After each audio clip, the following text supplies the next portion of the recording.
I'm Matt, And I'm Rissa. and we're here to coach you in how to have an exceptional life. And today we're talking about love is a verb and unconditional love. I love you. Oh, but you didn't get me a birthday present, so.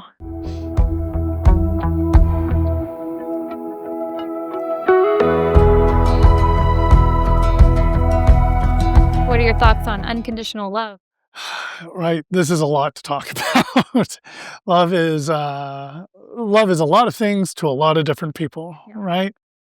And for whatever definition of love that we have, for most of us, it comes packed with requirements, Mhm. rules, and regulations. In our life, I would be stunned to find anybody who hasn't at some point had the experience that if they did this thing, or if they didn't do this thing, or if they behaved more like this, or didn't behave more like this, that they would be loved more. And that starts to form the foundation for us of what love is or what love should be.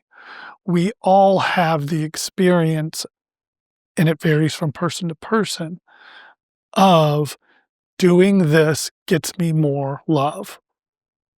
And then we form a lot of our life around it, quite honestly. Yeah, definitely. So, that is something that we impose on others and on ourselves. How to win people's love by, jumping through their hoops, or how they can win our love by jumping through our hoops. Absolutely. I know you love me if you do X, Y, or Z. And therefore, I will do X, Y, or Z to prove my love to you. But for you, it's I know I am loved if I get A, B, or C. And then we have, this mismatch, right? See the 5 love languages if you would like to go into a deeper theory about it. The key here is being able to have unconditional love opens us up for something larger. So I'm going to backtrack a little bit and let's talk about what is love as I define it in coaching. And for me, love is a direct measure of acceptance of another human being. It doesn't have to be romantic. Love is that I accept you exactly as you are and as exactly as you are not, with no desire to fix or change you. And that level of acceptance for another human being produces the feeling of love or of being loved. Unconditional love is simply the exemplification of that as a concept, right? There are no conditions on you for me to accept you. Most of the time, for most of us, however, it is, I accept you exactly as you are. And if you could do a couple of these other things, I would accept you even more. And that's where things, I don't want to say start to break down, but go a little awry. Yeah, you have like the cliche of meeting someone and being like, they're pretty good, but if they change these things about themselves, they would be better and I would definitely love them more. Exactly. And that is why fairy tales are fairy tales, right? I go around in life and I'm like, oh, Rissa is the perfect person. Everything about her is wonderful. If only she really, really liked to do swing dance more, then she'd be the perfect person. And we go through this odd fantasy that there is another person that is exactly like you with this one different trait somewhere in the 8 billion people on the planet. And if I could just find that person, that'd be great. And that person doesn't exist, right? There is you, there is me, and we are exactly as we are. More specifically, inside of coaching, other people are exactly as they are. And to fight against that or to wish that was different is at best a futile measure, because it's like me wishing that gravity was at a different, scale than it was. It's just not how it works. Definitely. And we've talked a lot about like something not being true, but why is loving people unconditionally and not trying to, change them or find the right version of them? Why would that be a potentially worse choice for life? Like, why would we want to choose to love people unconditionally? Right. What makes loving somebody unconditionally better than not doing that? Yeah. There isn't. Wow. There really isn't. And not just in the way that I say one thing matters more, or less than another. And not just in the way that I say, nothing I say is the truth, right? The point of the concept of unconditional love is for us to notice how many limitations we've placed on others and on ourselves, and how much we fight for things or people should not be as they are. I don't want people to go around fixing and changing themselves. I certainly don't want people to go around trying to fix and change other people. I want people to accept themselves and other people exactly as they are and exactly as they are not. And if one wishes to change, great, then we support that change, right? But it's never a have to, it's never a must, it's never a need to. And especially in interacting with other people, if we can accept them exactly as they are and exactly as they are not, and have them know that they are accepted exactly as they are and exactly as they are not, a whole new level of interaction, of dialogue, of power inside of a relationship happens. Because once we're accepted and we have the freedom to be who we are, then it becomes much easier for us to influence behavior and actions in a way that we say work. One of the things that people often give pushback on is the concept of, well, if I just go around and I love everybody unconditionally, I'm a doormat, right? People will walk all over me, right? How can I have unconditional love or acceptance for somebody who steals from me or who diminishes me or whatever? And it's very important to note that acceptance is not the same thing as tolerating.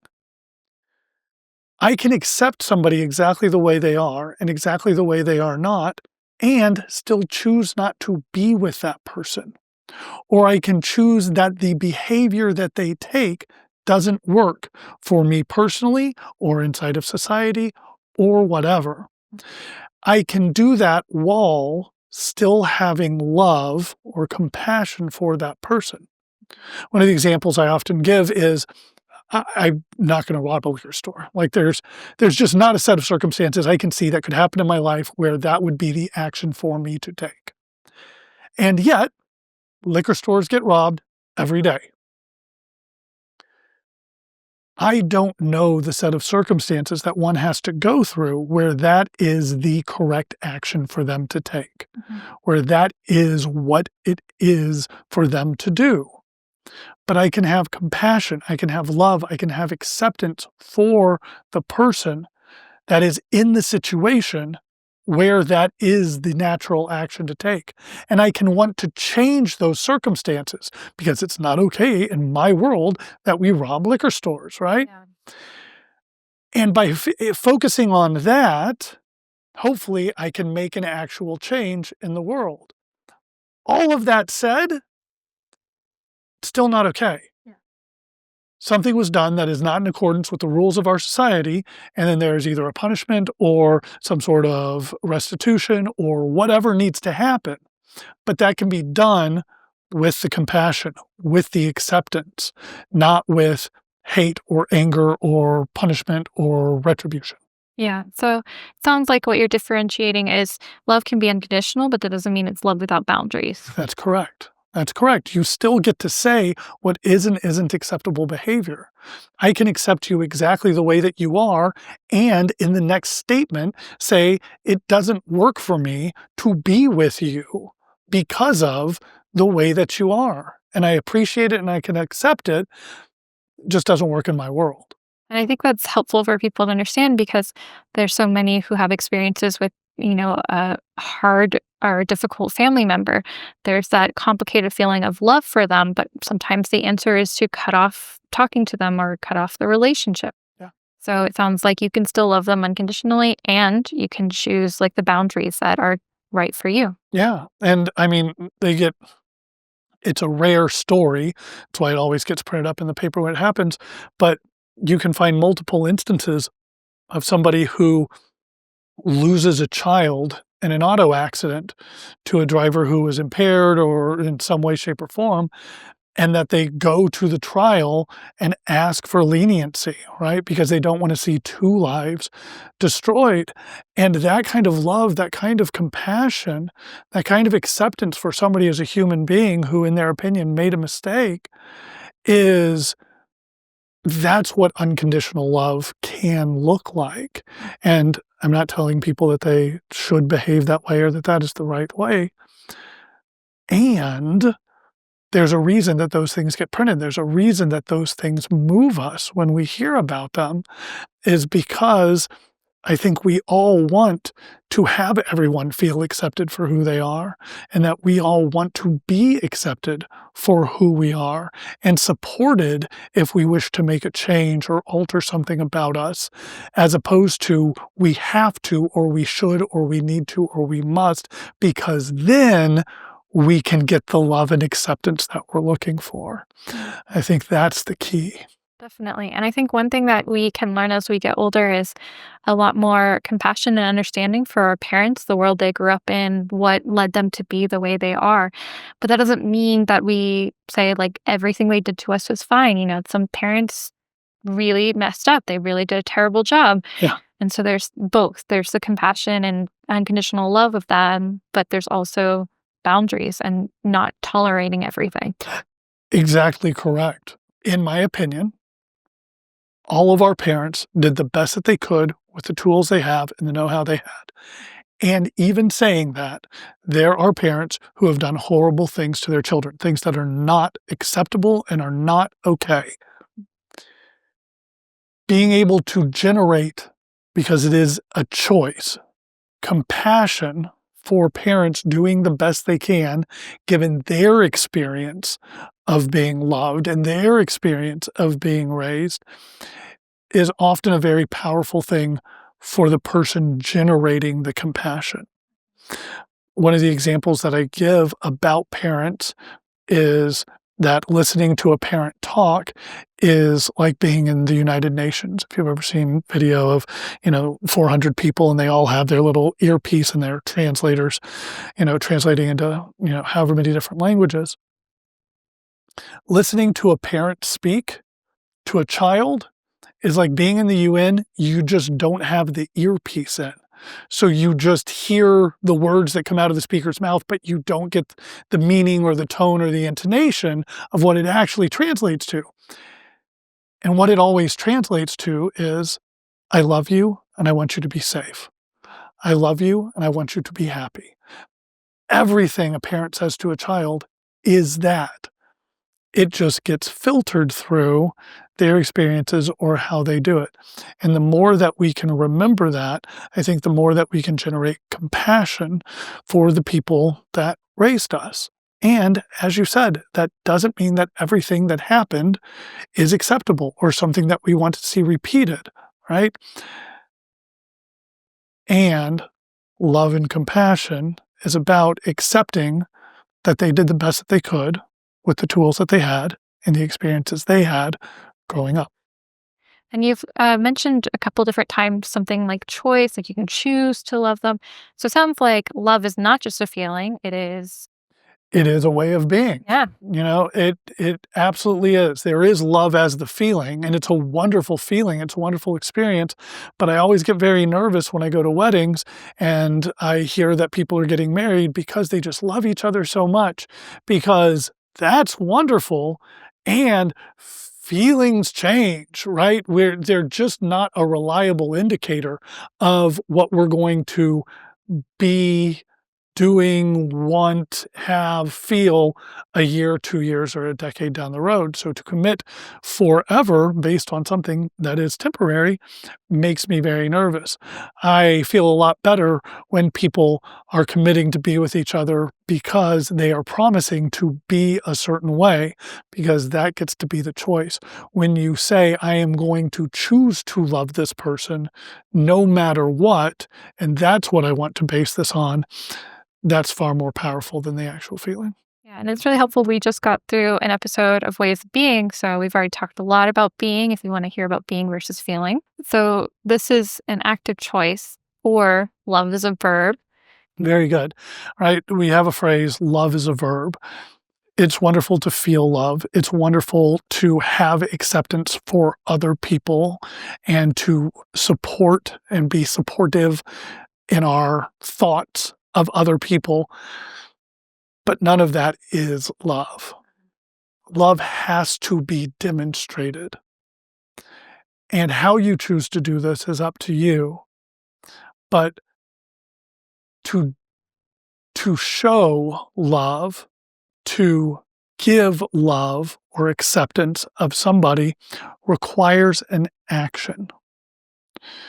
And actions can come from many different ways, right? Be, do, have. We be love, we be acceptance, which causes us to take actions that are consistent with that. And then we get a result. But feeling the love, but not writing the note, or feeling or being acceptance, but not opening our doors, that's not it. Uh-huh. Love is a verb. It must be expressed. It must be demonstrated. It must be shown. And it has to be done over and over and over and over again. That's what's effective. Yeah, and I feel like there's a lot of people who are waiting for like the whims of how things go to feel love, to meet someone that just gives them the butterflies and is that perfect person for Yep. them. And they kind of see this as like a fix for a lot of things like life and any negative experiences or feelings, or maybe a reward for having a hard time. And that's putting one, a lot of pressure on this other person, but two, that's really taking away their own power to choose someone, to choose a life together, to choose to love them, regardless of where that feelings come from or not. It's really great. One of the actionable things that I give people who come to coaching looking for a relationship or something romantic is to practice falling in love with everybody. Because, for me, my partner is the most beautiful, confident, intelligent, compassionate person on the planet. She's just amazing. Mhm. And I choose that every day. I say she is that because I say she is that. So you don't have to put her in a room with the 50 Miss America contestants and go, number one? Really? Like, not even number two, huh? No, because I say so. The ability to choose to be in love with somebody is incredibly powerful because it means if that person is no longer with me, I can choose to love the next person. Mhm. And it's an amazing experience to know that I could be with anybody. And of all these people, I chose that one. And they chose me. And that's really cool. And if at some point something doesn't work out, or we aren't going to be together, or somebody falls in a hole, I know it's very sad, I can then choose somebody else because I've practiced that. So in your example, right, I want them to practice falling in love with everybody, even if it's just for 5 minutes. Just fall in love with a new person every day. And then it makes it much easier when you find somebody that you say, not only do I love this person, but I want to be with them. I want to spend time with them. I want to intertwine my, days with them. Great. Wonderful. Go do that too. And I think one thing to note is that you're not saying that you need to make this fantasy version of them that's not real. Nope. You're falling in love with that person, not your concept of that person. It's perfect. I mean, it's explicitly what we talked about. Love is a function of acceptance and accepting somebody exactly as they are and exactly as they are not, right? They hate true crime and you love true crime. Great. Love them for that. And then you get to work out whether or not it's going to work when you want to go to the true crime convention for 2 weeks a year and they don't.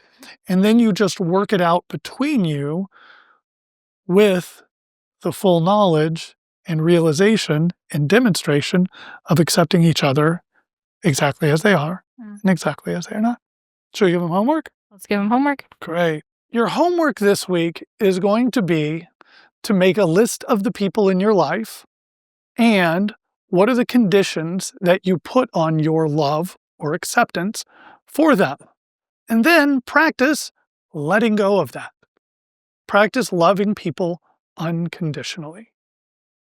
Also, pick one thing you can do each day to demonstrate love to somebody or a different somebody each day. Remember, love is a verb, love is active. Go practice demonstrating love or acceptance every day. As always, you can find more of us at www.anexceptionallife.com. There you can also sign up for our newsletter where you'll get information about the 24 hours of coaching, as well as any upcoming videos and events. As always, your time and your attention are incredibly valuable, and you've chosen to spend it with us today. We are very thankful.